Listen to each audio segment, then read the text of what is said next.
Hey there, quirky people. Today I'm going to talk about the next character in line to become the Sorcerer Supreme. He isn't the Prime Sorcerer yet, because he has a lot left to learn. But the first thing he has to learn is not losing against teenagers.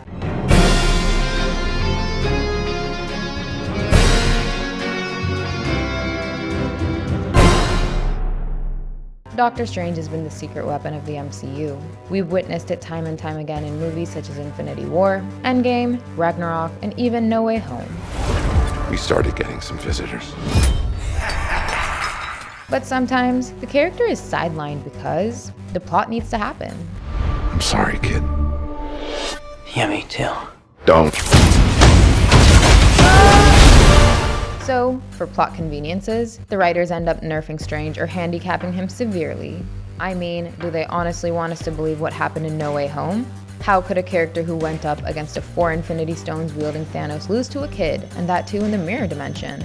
Even though Spidey is a genius who has the habit of overcoming overwhelming odds with the power of his mind, his victory over Strange through the power of math seems shallow. He did use simple geometry to his advantage, but something about the fight does not add up. Like, for instance, why did Strange not split into multiple sorcerers to challenge Spider-Man? That's not how the spell works. Or why did he not bring in a bazillion butterflies or perhaps spiders to distract Peter? Why didn't he make Peter fall for 30 minutes like he did with Loki? Oh, yeah, right.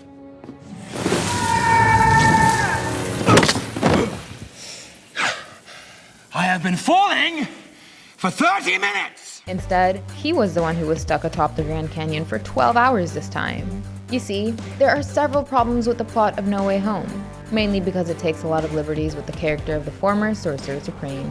He underestimates a kid, which he shouldn't have after being through so much of character development. No Way Home insulted Doctor Strange in multiple ways. Here are the 4 ways the movie did so. Please, Scooby-Doo this crap. Number 1. The reality-altering spell.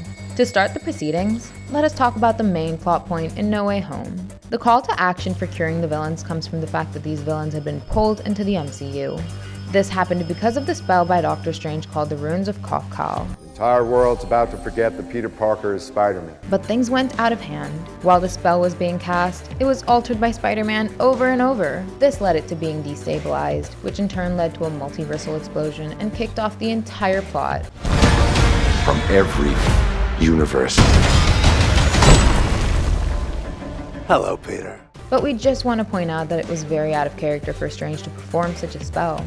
Even though the MCU version of Doctor Strange exudes a ton of bravado, he is still not as self-important as Mordo claims him to be. He has done some strange things, but most of them have been for the greater good. The greater good is usually something like stopping a universe-ending event. Why would you do that? We're in the end game now.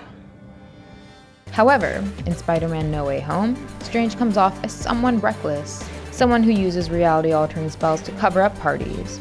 This is blatant disregard of the character sketch of Stephen Strange. Even from MCU standards, Strange is no child. He is not a fool. He is not a man to be swayed by the words of a teenager.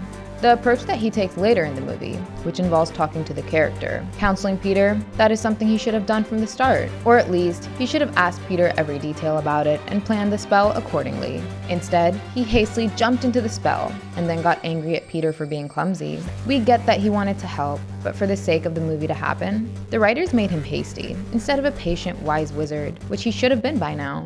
Number 2. The astral fight back. Strange pushed Peter's astral form out of his body. And yet, he couldn't snatch the box from an unconscious Spider-Man. Thanks to his spider sense, Peter was able to keep the box away from Strange's grasp. The wizard obviously couldn't know how that was happening. But even Peter's unconscious body was able to tease Strange as if he were a kid. Now that's just pure mockery of someone who could have easily used a telekinesis spell in his situation. Number 3. The mirror dimension. Now we must talk about one of the most visually appealing sections of the movie. The mirror dimension is a place where sorcerers like Strange are in control. What is this place? The mirror dimension, where I'm in control. The Ancient One used it to fight Caecilius and crew on equal terms. Strange used it in Infinity War to deter Thanos for a moment, but the Mad Titan turned it into a black hole. We wonder what the outcome of the fight would have been if Thanos did not have all those stones. Regardless, it is a place where Doctor Strange's powers are amplified. He should have had the home ground advantage in this dimension. That's why he threw Peter in there so he can control his quick movements. but he totally underestimated Spider-Man. When Peter is outmatched physically or mystically, he often uses his quick thinking to overcome any problem. And that's what he did in the mirror dimension. He quickly identified a pattern, noticing that the scattered debris was normalizing in the shape of a Fibonacci spiral. Not to get into too much math, but a Fibonacci spiral is a self-similar shape in geometry. In simple terms, the shape infinitely repeats itself when magnified. Ergo, it is a repeating spiral shape, which is something that's native of the mirror dimension, as it reflects onto itself. So when Spidey tied his webs on 3 different planes of the spiral, it created a very complex knot, a knot that is almost impossible to untangle, as proven by the film. Now don't get us wrong, we realize that Spider-Man's intellect is literally out of this world, but you have to recognize that Strange had numerous ways to counter this move of Spidey. As we've mentioned before, he could have used any of the tactics that he employed against Thanos. Moreover, he could have trapped Spider-Man when he was levitating, or take away his anchor points. But instead, the sorcerer got caught in the shackles of the web.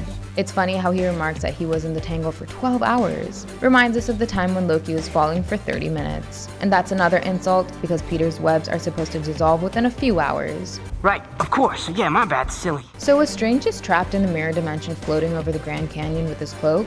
I guess not. Anyway, let's get to number 4, Ned's ease in using magic. When Doctor Strange first came out, it tried to explain magic in the most MCU way possible. They tried to write it off as science that we don't understand yet. The Ancient One compared spells to formulae and code. She compared learning magic to studying medicine. She even remarked that Strange would need years of study and practice to become a proficient magician.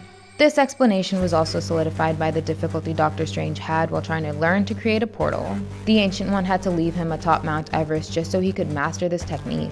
But No Way Home discounted this entire build-up by bringing Ned Leeds into the equation, mostly because Ned was able to have affinity to magic. Sometimes I get these tinglings in my hands. You should talk to your physician. So when he got his hands on the sling ring, he was able to manifest portals out of sheer will.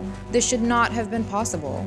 It takes a long time and a lot of study to understand how to make portals. It is not just about visualization. There's a lot more to it. There is technique to it. At least that is what we were made to understand up until now.